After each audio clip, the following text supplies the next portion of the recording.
faafinaya uu yidhaahdo waddadayda mooyaane mid kaleba ma jirto tan aan anugu hayuun haddaa martaan baa liibaanaysaan haddii kale liibaani maysaan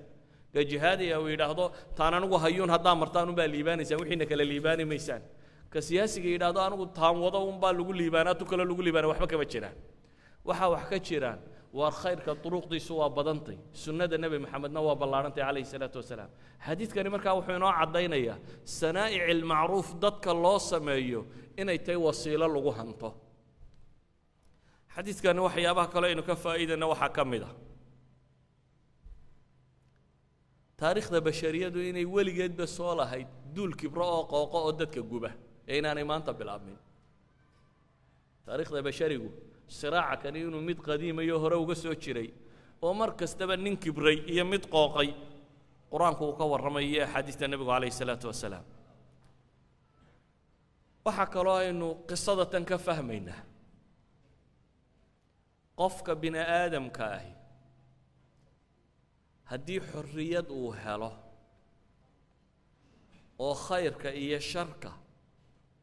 labadaba mid mutakhasisi uu sharxo qofkana xorriyad la siiyo dana kale oo ama dhaqaale ama waxaasina aanay meesha ku jirin inuu qofku mayaal u yahay inuu u weecanayo xagga khayrka inankan yar waxaa helay laba ninoo nin waliba fannigiisa khabiir ku yahay inankan yar waxaa helay nin saaxiro cilmiga sixirka looga dambeeyo boqortooyada meesha joogtaaba waxaa kaloo helay nin mu'min oo ahlu tawxiidah oo sawmacadiisa jooga labada ninba bixorriyatihim nin waliba wixii uu rabay ku akhriyay laakiin waxaa muuqata khayrku inuu haalib ka yahay sharka haddii si siman loogu akhriyo laakiin dee haddaad khayrkana ka dhigto 2 daqiiqo sharkuna uu mutakhasis yahay waa masalo kale ama haddii bini aadamka si siman wax loogu soo bandhigi lahaa xorriyaddu yacni waxa aan tilmaamaya waxa weeyaan xorriyadda dhabta ahi muslimka ma cabsi geliso xorriyadda dhabta ahi aan been laga sheegaynoo midna mikrofoonada iyo jaamacadiya meel walba la siinaynin midna cunaa lagu dhagaynin maaha xorriyadda dhabta ahi muslimka ma cabsi geliso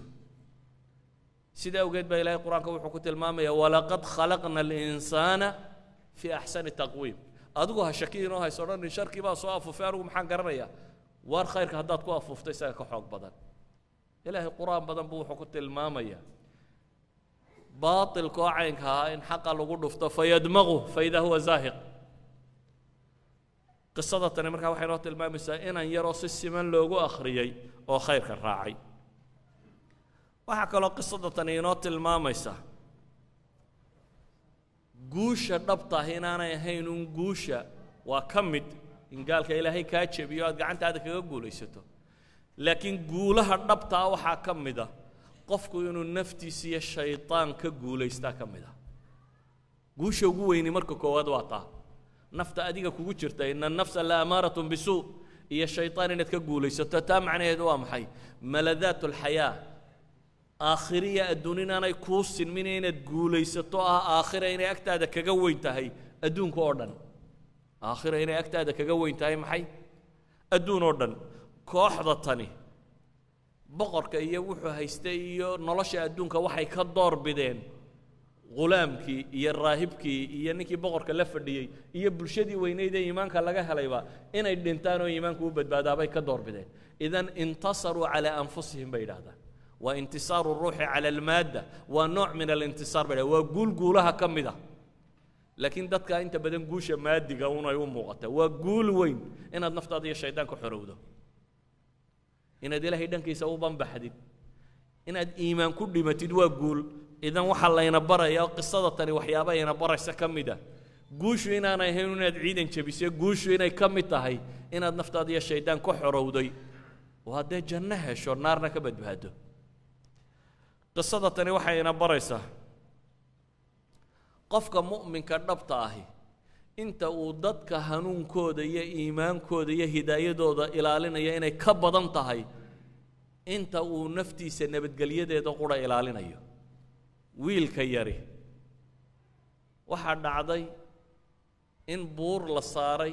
oo ilaahay baryo askartii madhatay waa fursa dahabiya lilfiraar ba waa jaanis buu haystay inuu baxsado laakiin muu baxsane wuu soo noqday oo meeshii buu yimi boqorkii buu ku yimi mar labaad baa bedel la geeyo ilaahay askartii buu mariyay wuu soo noqdo haddana meeshii buu yimi mar saddexaad ayuu boqorkii haddana wuxuu ku yidhi sidaan u dhiman lahaayoo qurankuu sheegaya oo ah dadka oo dhan jamci oo sidaa iyo sidaa yeel wiilka kani waxa uu rabay waxay ahayd inuu xaqa muujiyo walow isagu ha dhintee waxa uu rabay inuu dadka diinta gaadhsiiyo walow isagu nafta ha waaye daaciga dhabtahay markaa waa ka iimaankiisa iyo diintiisa iyo horumarkeeda ka doorbida naftiisa salaamadeeda inay naftiisu badbaado wuxuu ka doorbidayaa inay diintiisu badbaado inay dadku hanuunaan buu ka doorbidayaa walidaalik dadka kani boqorkan weyn waxay u hoos fadhiyeen waan idin layn buu lahaa saxanka maaha dadku waxay ka baqayaan anaa rab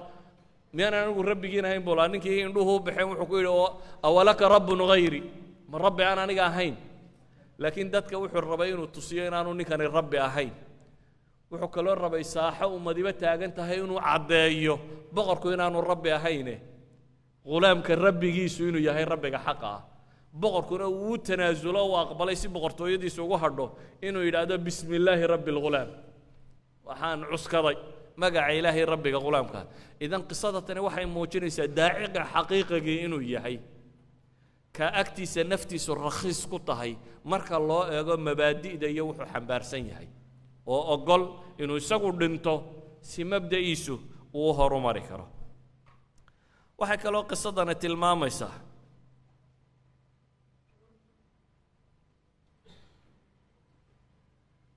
haddii bulshadu si dhaba iimaanku uu gaadho oo si dhaba loo qanciyo inay ka xoog badan tahay xoogga yani dadka badh baa waxaa u haystaan xagga muruqa in dadka lagu islaamin lahayo haddaad ka xoog badato inay dadku islaamin waa kuu munaafiqaynayaan waxba islaami maayaan waxa dhabtee dadka qalbigooda gala waa iimaan iyo qanaaca qoladan polisiga iyo ka warranta siyaasadda waxay yidhaahdaan dowladdu laba baawar bay adeegsataa bay yidhahdaan hard power iyo soft power alquwa salba iyo quwa naacima bay yidhahdaan quwa salbadu waa qaanuunka waa askarta waa booliiska waa sharciga waxaan dee dowladdu haysatoo dhammi waa quwo adiga lagugu qasbayo ma bixi kartid qaanuun baa ku qabanaya qaadaa ku xukumaya jeel baa waa quwa salba waxaase ka xoog badan bay yidhahdaan oo dowladu adeegsadaan alquwa naacima waxay yidhahdaan quwada fudud iclaamka laaluushka lacagta soo dhowaynta maamuuska waxusheegga ka dhaadhicinta gogolbadinta kaadibadane waa loo gogo ilaa iyo lagugu soo rito shabakadda la rabo idan quwa naacima baa ka fiican inaad adeegsato quwa salba in badan sida daraaddeed baa ambiyadoo dhammi waxa ku horraysay quwa naacima inay adeegsadaan oo ah tawxiidka inay dadka u muujiyaan inay u caddeeyaan walow haba lalaaye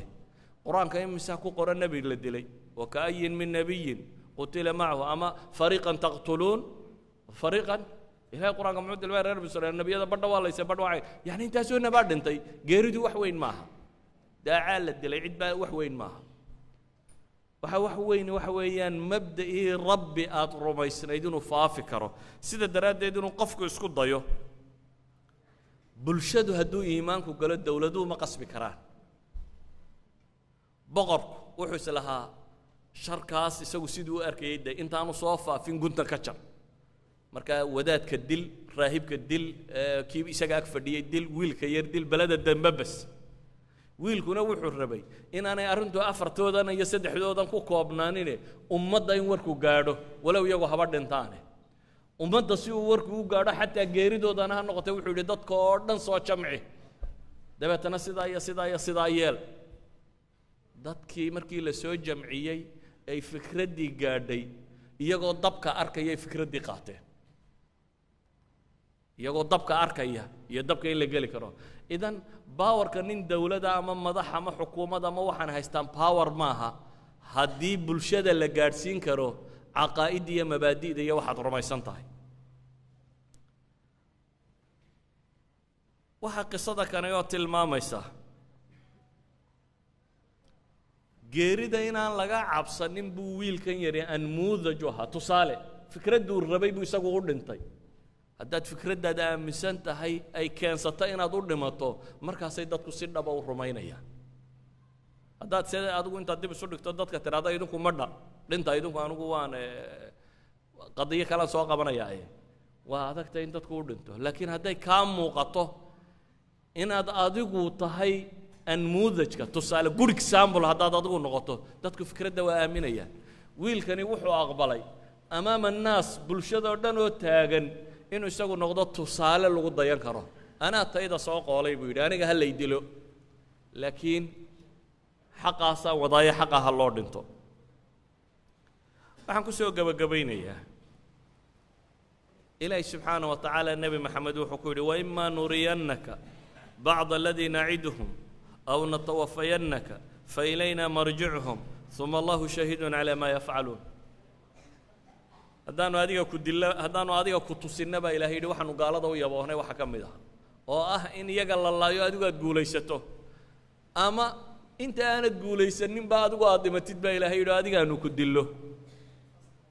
failayna marjicuhum baa ilahay yidhi gaala nagama baxsane annagu may noo soo noqonayaan haddaad adigu kaba hor dhimato iyadoo aanad guulba arag ilahay wuxuu yidhi failayna marjicuhum anay ii soo noqonayaan uma allahu shahiidun calaa maa yafcaluun waxay samaynayaanna ilaahay waa ka markhaati taa macnaheed waxa weeyaan qofka mu'minkii waxaa habboon mabaadi'da inuu si dhaba u aamino waxaa habboon mabaadi'da inuu soo bandhigo waxaa habboon qisaska qur'aanku uu warinayo litasliya inaynu ku madadaalano qura looma arooriye ilaahay wuxuu leeyahay laqad kaana fii qasasihim cibratun liuli lalbaab wallahu aclam billahi towfiiq wasalaamu calaykum بارك الله فيك شيخ جزاك الله خير سؤاشان لبا سؤال اسكو خيران ويان سؤاشا waxay tahay sheekh cilmiga sharciga ah waxaan jeclahay inaan barto wadadii loo mari lahaa iyo meeshan ka bilaabi lahaa ayaan jeclahay isla su'aasha ku xigtana waxa weeyaan haddii waalidku ama waalidiinta qaarkood ay raali ka ahayn inaan cilmiga barto ama meelaha sharciga cilmiga sharciga laga barana aan tago been ma u sheegi karaa sidii wiilka yaraa waalidkiisa been u sheegay falyatafadal sheekh بسم الله الرحمن الرحيم علمي أما الشرع هالنقضة أما متكلة هالنقضة ده وضع قولوا لي يلقوا برته وهو ده أنا ده أرضي نقطي مركا أديرت أن علمي قاس كوب فرفرين وهو ده تلقي إن أدعيت قراني سكلا كولنتيد مركا أد حد قاعد مفاتيح العلم هذا شو وهو ده سيدا جامعات كبحث يا باريتان يا أخرس يا وحين تكسي كرتيد إذن علمي يردن وضد الغبرتا ووضد برشدا هي وإن جهدي يا وقتي جلسه وحكستو أد وقتي يا تمر جلسه مره هذا والهلية ولو وقتك هيا رادناه ولو وقتك هيا رادناه واحد وقتي شوك تأجلسه قفك بني آدم كي هو برانكرا قفكنا وهنك bini aadamku hadduu hanka hoos u dhigo waxba badan waxay sheegaan waxay yidhahdaan waddankan Colombia la yidhaahdo university jaamacad ku taallay ayaa classroom xisaab la dhigayo ayaa ardadii soo fadhiisatay dabeetana professorkii xisaabta dhigayaa dhigay professorkii xisaabta wadaa ardadii fiicneed ka mid ah xagga dambe fadhiyaa seexday lecture hallkii buu ku gamaa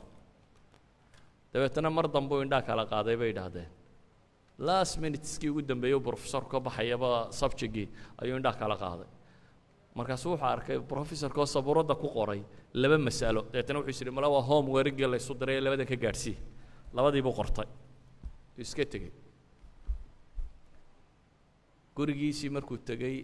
ayuu labadii mas'alo baxthi u galay waday waabay adkaadeen tii koowaad ayuu librariga tag bugaagta yaa la soo qaado meel kasta baadh baxthuu galay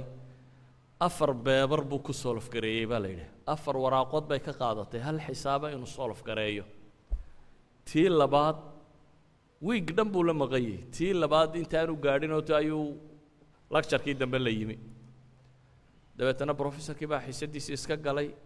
wuu hadlay xiisadii markuu dhameeyay yidhi macallin waxaan ku weydiiyo homework-gii aad dirtay maalintii hore miyaad